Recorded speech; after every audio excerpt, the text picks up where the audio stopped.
Sweetie, this is too big for you, Margot said, her voice dripping with faux concern as she pushed my project folder aside. The board needs someone with more pedigree for this level of investment. Fortunately, my daughter just graduated with her MBA. Perfect timing.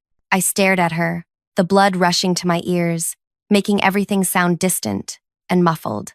9 months of work, gone, just like that. But I built this from nothing, I whispered, my voice barely audible in the gleaming conference room.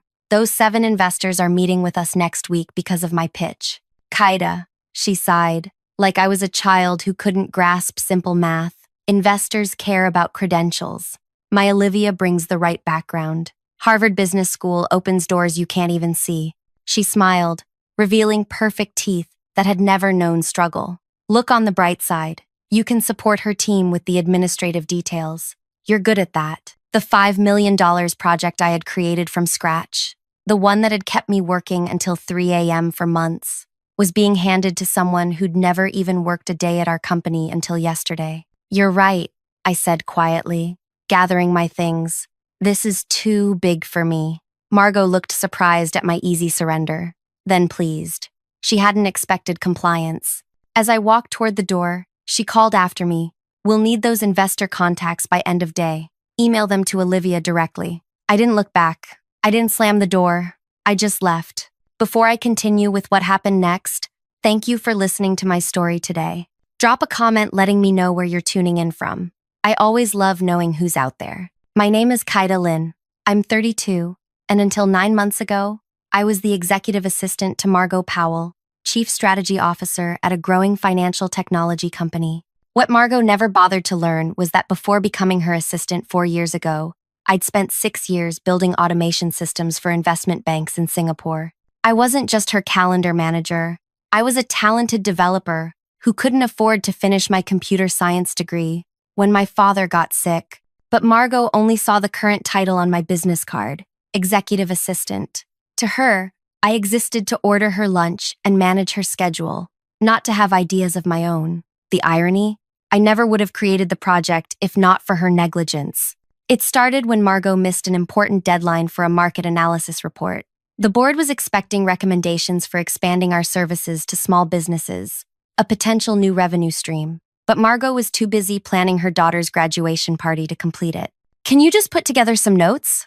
She'd asked casually 3 hours before the board meeting. Nothing fancy, just so I have something to present. I stayed late, pulling data, creating visualizations, and writing a comprehensive analysis.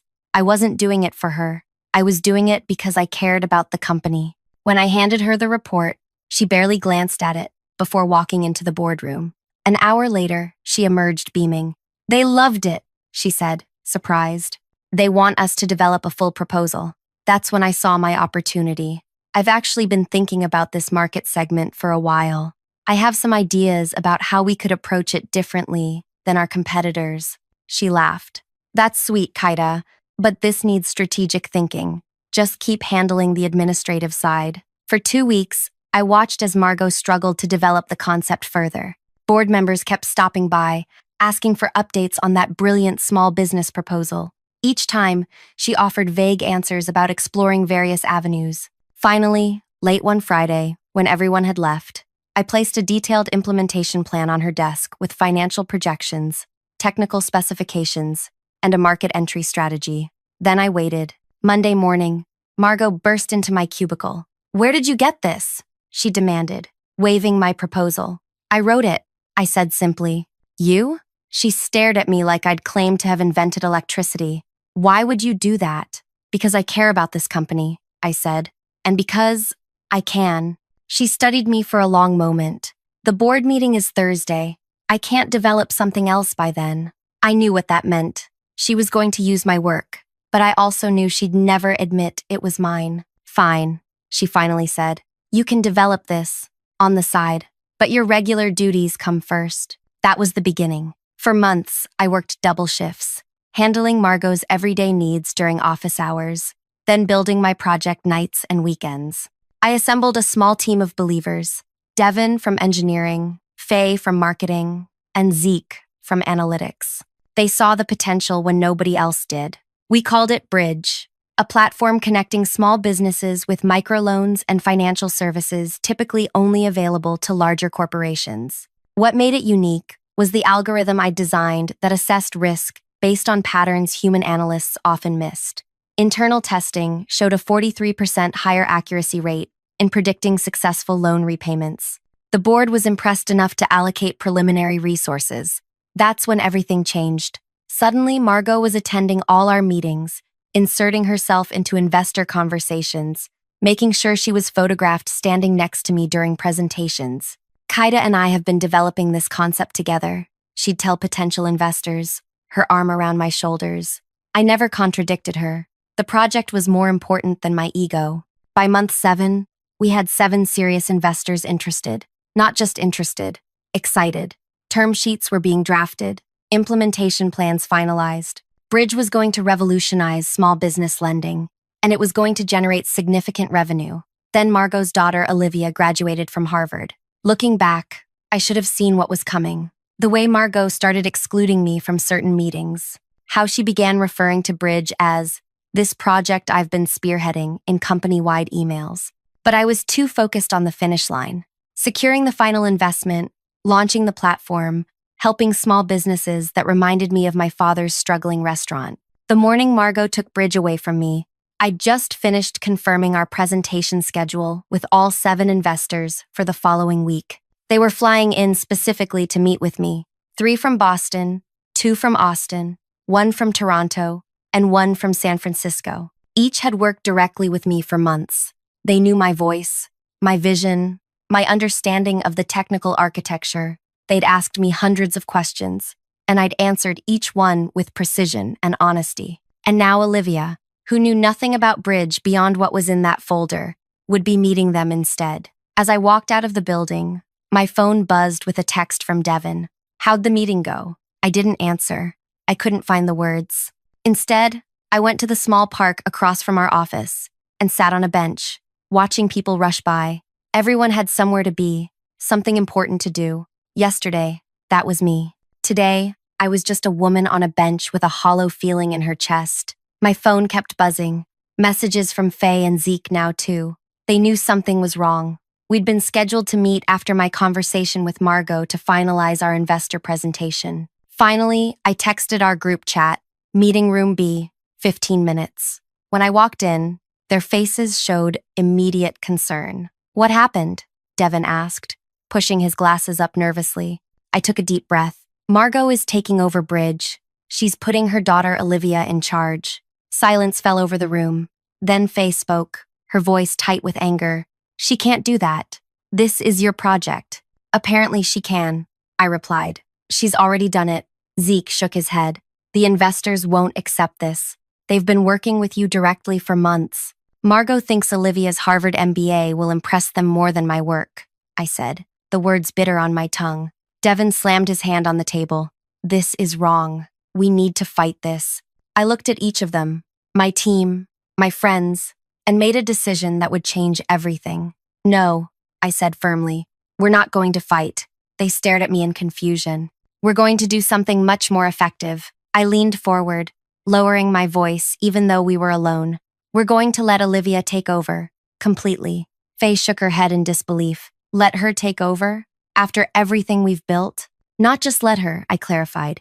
We're going to step all the way back. Devin crossed his arms. I'm not following. Think about it, I continued. Bridge isn't just a proposal anymore. It's a complex system with technical architecture that only we truly understand. The investors have specific questions about implementation, risk assessment algorithms, market penetration strategy. Zeke's eyes widened as he caught on, and Olivia knows none of it. Exactly. I pulled out my notebook and opened to a fresh page. The investors are coming next week expecting detailed answers. They've been working with us for months. They know what questions to ask. So we just… What? Let Olivia crash and burn? Faye asked, her voice uncertain. We do our jobs, I said firmly. Nothing more, nothing less. No sabotage, no undermining, just professional boundaries. I wrote 4 names on the paper. Devin, you've been the lead engineer explaining the technical architecture to investors. From now on, You only discuss technical details when directly asked by Olivia or Margot. Devin nodded slowly. Faye, you've built relationships with all the market research contacts. Same rule applies. Only share information when directly asked specific questions. What about me? Zeke asked quietly.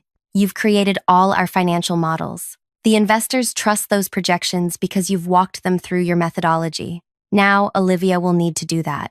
The room fell silent as they absorbed what I was suggesting. We're not sabotaging anything, I continued.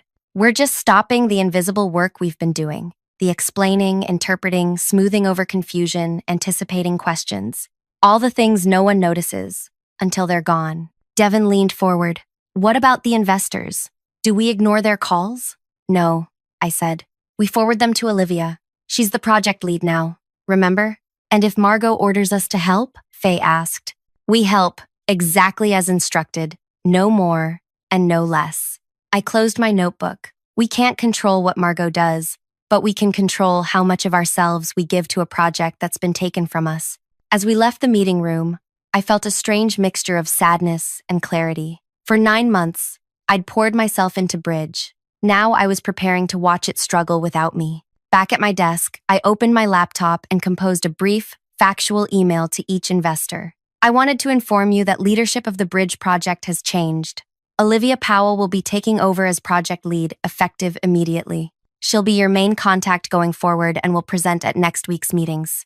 Thank you for your continued interest in Bridge. No emotion, no details explaining why, just the facts.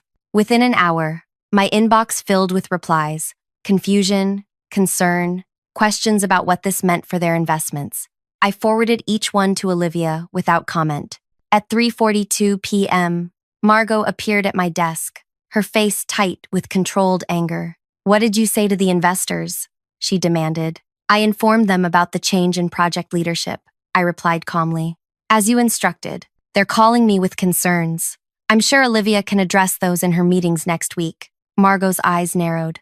I expect you to brief Olivia thoroughly on everything. Every detail, every investor preference, every technical specification. You'll sit with her all weekend if necessary. I nodded. Of course. I've already sent her the presentation files. That's not enough, and you know it, Margot snapped. She needs to understand what's in your head, too. All the relationship details you've built with these investors. I looked up at her. I'll answer any specific questions Olivia has. Margot stared at me for a long moment. Be in the large conference room tomorrow morning at 8 a.m. Olivia will have questions. After she left, I sat very still, breathing deeply. This was the test. Could I truly let go? Could I watch something I created struggle without rushing in to save it? That evening, I couldn't sleep. I kept thinking about all the late nights, the weekends spent refining algorithms, the calls with potential customers to understand their needs. Bridge wasn't just a project, it was a piece of me. At 8 a.m. sharp, I entered the conference room, where Olivia sat, surrounded by printouts of my presentations. Like her mother, she had perfect posture and expensive clothes. Unlike her mother, she looked terrified. Good morning, I said politely. Mom said you'd answer my questions. She began without preamble. I will. She pushed a stack of investor profiles toward me. Tell me about them, their personalities, what they care about, how they like to be approached. I sat down.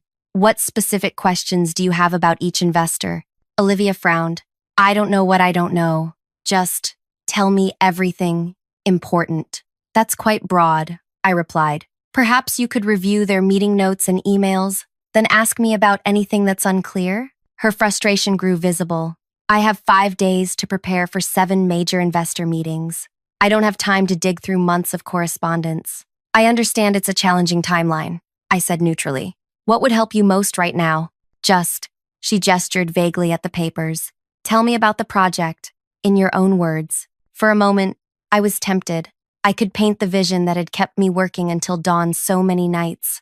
I could explain how Bridge would transform access to capital for small businesses like my father's. I could make her understand why this mattered. Instead, I opened the project overview document. Bridge connects small businesses with microloans using proprietary risk assessment algorithms. The market potential is approximately $5 million in the first year of operation. She stared at me.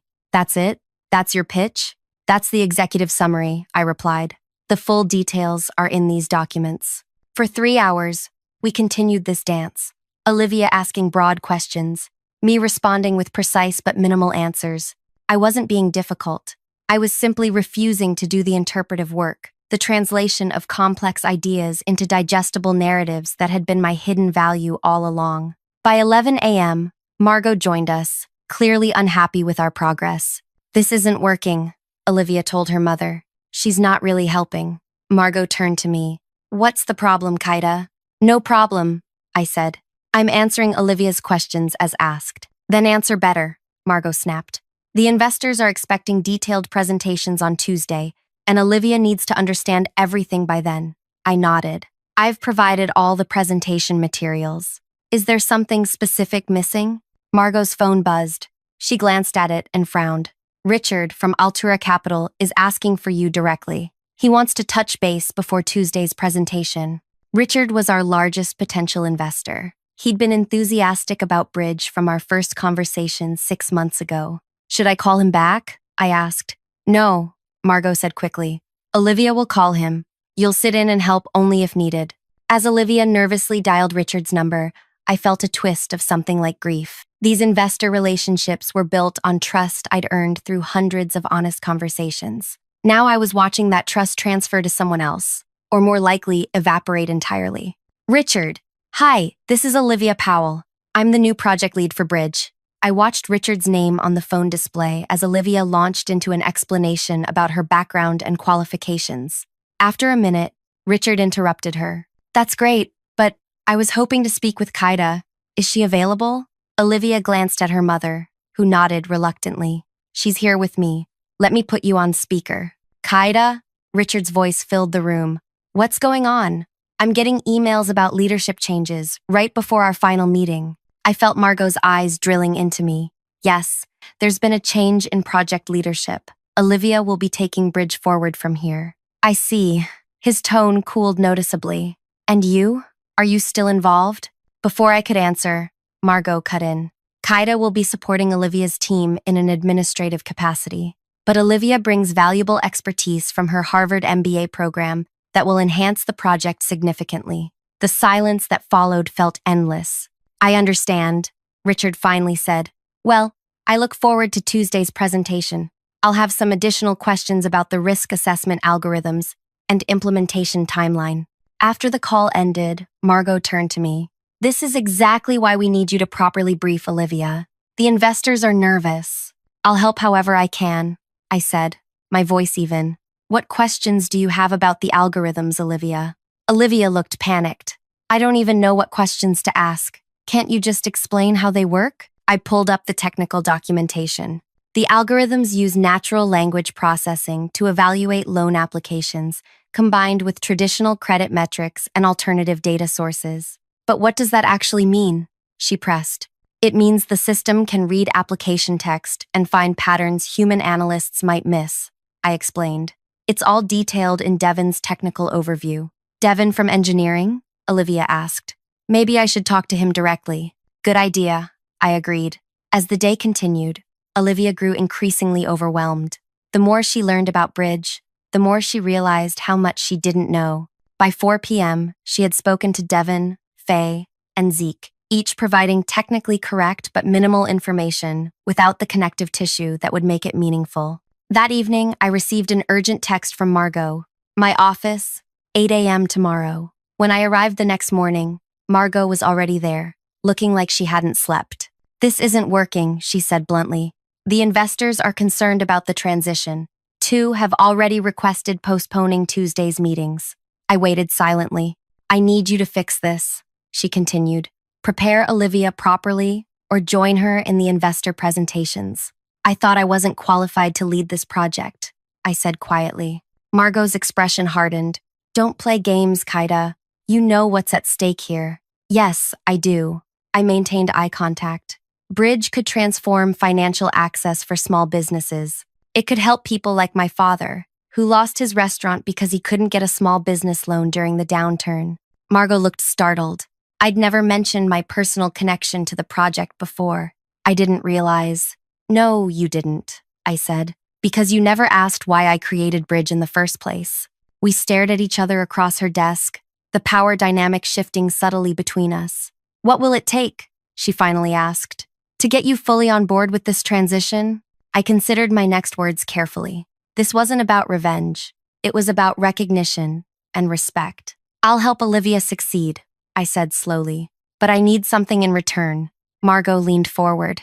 Name it. Project attribution, I said. My name stays on Bridge as founder and lead architect. In writing, Margot's mouth tightened. Olivia needs to establish credibility. She can be the project director, but my work, my creation, needs to be acknowledged. I leaned forward slightly. This isn't negotiable. Fine, she conceded after a moment. Your name stays. What else? I join the investor meetings, but only to introduce Olivia and answer technical questions she can't. That sounds reasonable.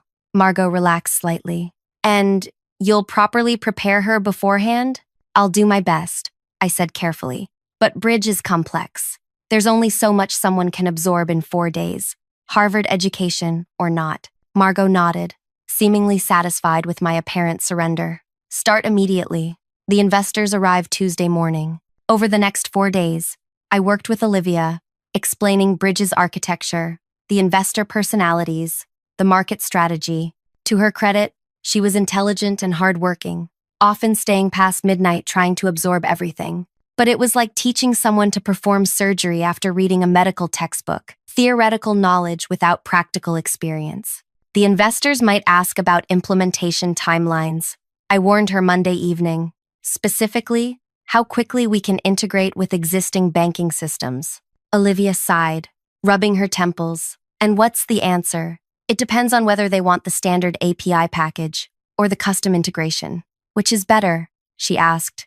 Neither. They serve different needs. Richard from Altura prefers the custom approach because his portfolio companies need specialized features. Elena from Pioneer wants standardization for easier scaling. How am I supposed to remember all these individual preferences? Olivia groaned. You're not, I said simply.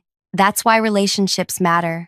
These details come from months of conversations. She looked at me, a new understanding in her expression. This is what you've been building all along, isn't it? Not just the platform, but the relationships. I nodded. Bridge isn't just code, it's trust. For the first time, I saw genuine regret cross her face. I didn't ask for this project. You know, Mom insisted I take it. Why did you agree? I asked, genuinely curious. Olivia stared at her hands. Because saying no to my mother isn't something I've learned how to do yet. The response surprised me. I'd been so focused on my own feelings of betrayal that I hadn't considered Olivia might be trapped in her own way. Help me get through tomorrow, she said quietly. After that, well, we'll see. Tuesday morning arrived with a knot of tension in my stomach. The 7 investors would be meeting with us individually throughout the day, starting with Richard from Altura Capital. Ready? I asked Olivia, as we waited in the conference room. Not remotely, she admitted, but I'm going to try my best. When Richard entered, his expression brightened upon seeing me. Kaida, good to see you're still involved. Good morning, Richard, I replied professionally.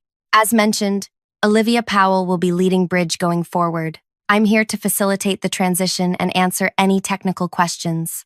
Richard's smile dimmed slightly as he turned to Olivia. Miss Powell, your mother speaks highly of your capabilities. Thank you for coming, Olivia said, her voice steadier than I expected. I'm excited to discuss how Bridge aligns with Altura's investment strategy. The meeting began well enough, with Olivia following our prepared outline. But when Richard began asking detailed questions about the risk assessment algorithms, she struggled. The, algorithms use natural language processing, she began, repeating what I'd told her. Yes, but how exactly does it weigh unconventional data against traditional credit metrics? Richard pressed. That was the breakthrough Kaida explained last month. Olivia glanced at me, panic flashing across her face. I stepped in smoothly.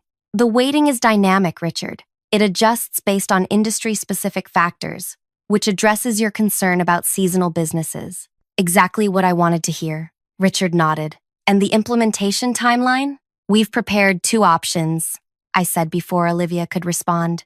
The standard API integration you mentioned was too limiting for your portfolio companies, so we've developed a custom approach that preserves flexibility while maintaining security protocols. Richard smiled. This is why I've been excited about Bridge from the beginning.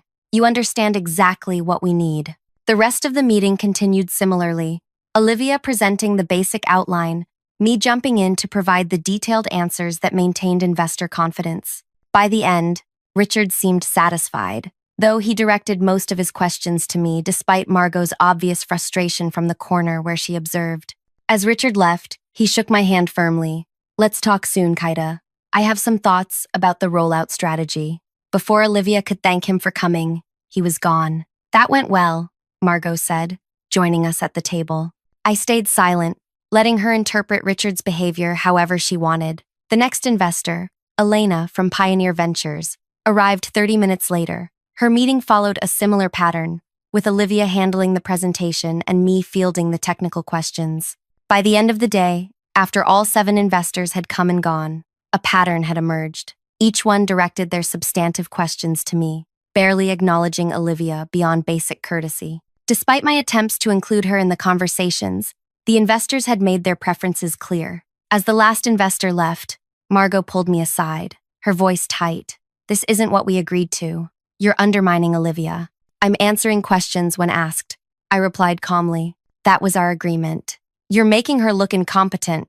I'm not doing anything except being honest with people who are considering investing millions in our company. Margot stepped closer, lowering her voice. Fix this.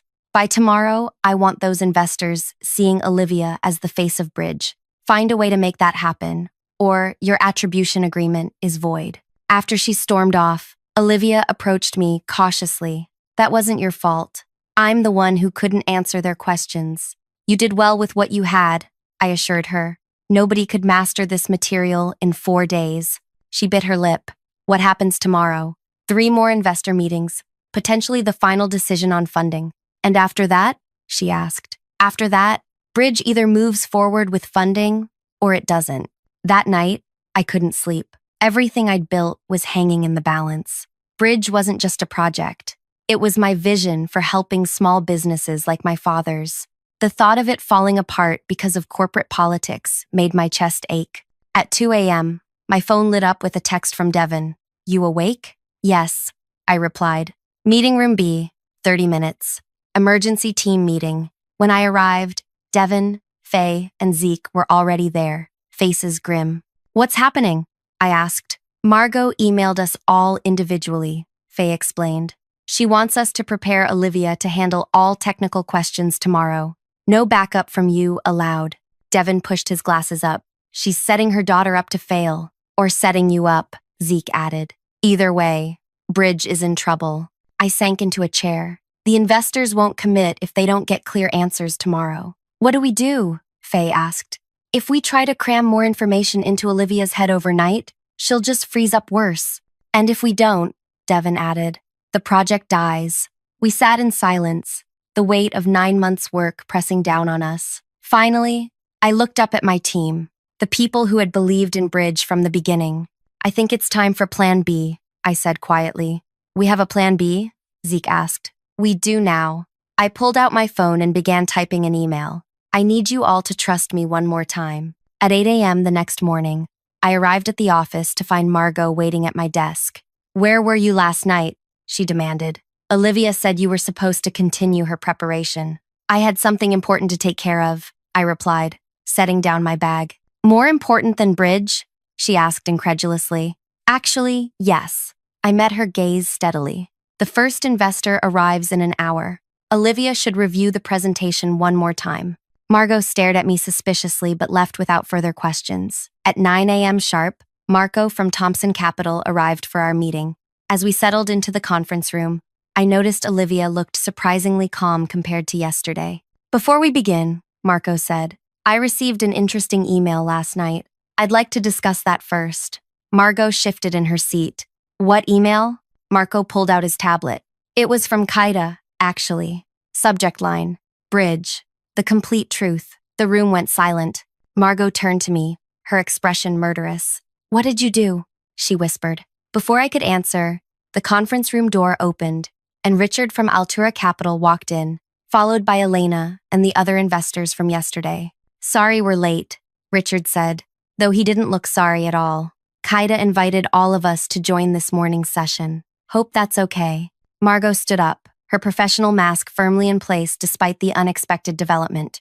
"Of course, we're happy to accommodate all of you together, though this is unusual." Richard took a seat. "So, is receiving an email at midnight detailing exactly why a project's leadership changed days before funding decisions?" "I can explain," Margot began. "No need," Elena interrupted smoothly. Kaida's email was quite thorough. 9 months of development, original concept, technical architecture, investor relationships, all her work. "With help from her excellent team," Marco added, nodding to Devin, Faye, and Zeke, who had quietly entered and were standing at the back of the room. Margot's face flushed. "This is highly inappropriate. Kaida has clearly violated company confidentiality." "By sharing facts?" Richard asked. Nothing in her email disparaged the company or anyone in it. She simply outlined her contributions to Bridge and explained the recent transition, and proposed an alternative structure, Elena added with a slight smile. Margot went very still. Alternative structure? All eyes turned to me. I took a deep breath. The moment I had been building toward had arrived. "Yes," I said calmly. "An alternative structure." I stood and moved to the head of the conference table where Olivia was seated. She gave me a slight nod and moved aside, not retreating completely, but making space. "Last night," I began, "I sent an email to all 7 investors detailing my history with Bridge, from concept creation through development to yesterday's meetings. I didn't disparage Margot or Olivia. I simply provided context about the project's origin and recent transition." Margot's knuckles whitened around her pen. "That information was internal and confidential." "Actually," Marco interjected, "nothing in Kaida's email contained proprietary technical details. She outlined her contributions without revealing protected intellectual property." "The email concluded with a proposal," Elena added, turning to Margot. "One I found quite compelling." I opened my laptop, connecting it to the room's display. Bridge was always meant to change how small businesses access capital. That mission hasn't changed. On screen, I pulled up a new company structure, different from anything we'd presented before. "What is this?" Margot demanded. "The future of Bridge," I replied calmly. "A separate entity, independently funded, with its own leadership structure." Richard leaned forward. "We've discussed this concept with our respective investment committees this morning. All 7 of us are interested in funding Bridge as a standalone company, rather than a division of your current organization." "That's impossible," Margot stammered. "The intellectual property belongs to the company." "Actually," Devin spoke up from the back of the room, "the core algorithm was developed using open-source frameworks, and the business model is novel but not patentable. The only proprietary elements are the integration interfaces, which we've redesigned from scratch over the past 8 hours. Faye stepped forward. "The market research and customer relationships were built through Kaida's personal network, not company resources. And the financial models," Zeke added, "were created using publicly available data, not internal company information." Margot turned to me, her voice dangerously quiet. "You planned this all along." "No," I answered honestly. "This was Plan B, created last night after you made it clear you'd rather sink Bridge than let me remain involved on my own terms." The room fell silent as Margot absorbed the implications. Her gaze shifted to Olivia, who hadn't spoken a word since the meeting began. "Olivia, tell them this is absurd," Margot demanded. To everyone's surprise, Olivia straightened her shoulders and looked directly at her mother. "Actually, I knew about this. I helped them prepare it last night." Margot's face went from flushed to pale in an instant. "You what?" "I realized something yesterday," Olivia continued, her voice gaining strength. "I was placed in a position where failure was inevitable, not because I lacked capability, but because I was being used as a tool to take credit for someone else's work." She glanced at me. "That's not the career I want." "The new structure includes a role for Olivia," I explained, advancing to the next slide. "As Director of Client Relations, a position aligned with her actual skills and interests, not one chosen to serve someone else's agenda." Elena smiled. "We were particularly impressed by that detail." It shows maturity and a true understanding of effective leadership, placing people in positions where they can excel rather than where they serve political purposes. Margot stood abruptly. This meeting is over. You're all fired. Kaida, Devin, Faye, Zeke. Security will escort you from the building. That would be unwise, Richard said mildly, considering all 7 of us are prepared to withdraw our investment interest entirely if that happens. You can't seriously be supporting this coup, Margot sputtered.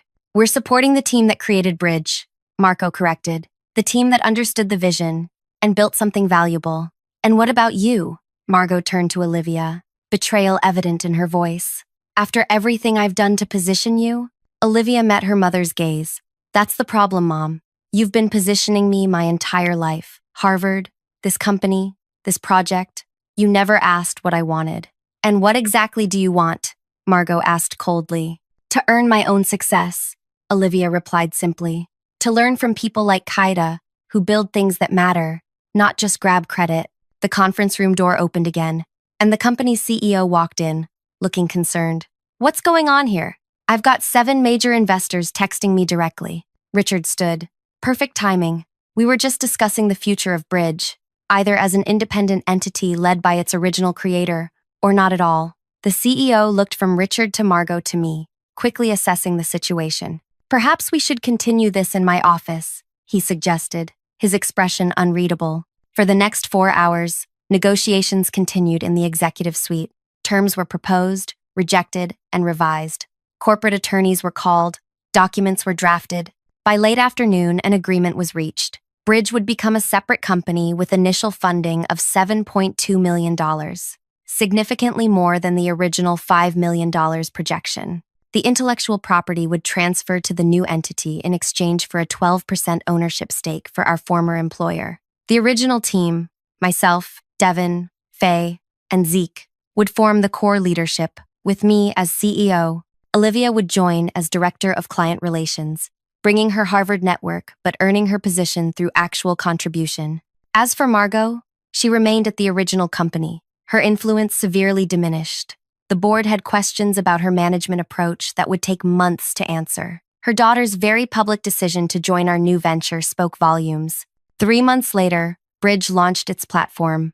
The response exceeded even our most optimistic projections, with over 600 small businesses applying in the first week. Our algorithm identified promising ventures that traditional lenders had overlooked, providing capital to entrepreneurs who reminded me of my father. 6 months after launch, we became profitable, an almost unheard of timeline for a fintech startup. 1 year in, we expanded internationally, bringing our platform to emerging markets where small business lending was even more constrained. I occasionally saw Margot at industry events. She avoided eye contact, steering clear of any conversation. I heard through connections that she had been moved to a different division with fewer responsibilities, not fired, but effectively sidelined. A career setback she might never fully recover from. Olivia flourished in her role, proving herself through genuine contribution rather than family connection. She and I developed an unexpected friendship built on mutual respect and a shared vision for Bridge's future. On the anniversary of our launch, I received an envelope with no return address. Inside was a handwritten note in unfamiliar handwriting. My restaurant failed because banks couldn't see past my accent and immigrant status. If Bridge had existed then, maybe my daughter wouldn't have had to drop out of college to support me. Thank you for building what was missing when I needed it. A small business owner who got a second chance. I never discovered who wrote it, but I framed that note and hung it in my office. It reminded me that the best revenge against people who try to diminish you isn't their downfall. It's your success on your own terms. My father never got to see Bridge succeed. He passed away 6 months before our launch, still carrying the shame of his failed restaurant. But I like to think he would understand that his struggle wasn't in vain. It became the foundation for something that now helps thousands of people like him. Margot took my project, but she couldn't take my vision or my determination. In trying to give her daughter an unearned advantage, she instead taught her the most valuable lesson. True success comes from building something meaningful, not from taking credit for others' work. The $7.2 million that launched Bridge has now grown into a company valued at over $100 million. More importantly, We've funded over 10,000 small businesses that traditional banks rejected, creating jobs, revitalizing communities, and giving entrepreneurs second chances. That's worth more than any revenge could ever be. If you've made it this far in my story, I want to thank you for listening. Life doesn't always give us perfect justice or Hollywood endings, but sometimes, if we stand firm in our value and refuse to be diminished, we create something better than what we lost. If this story resonated with you, please leave a comment about a time when you stood up for yourself or your work. Your experiences matter, and they might just inspire someone else facing a similar challenge. Remember, the best response to someone underestimating you isn't to prove them wrong, it's to prove yourself right.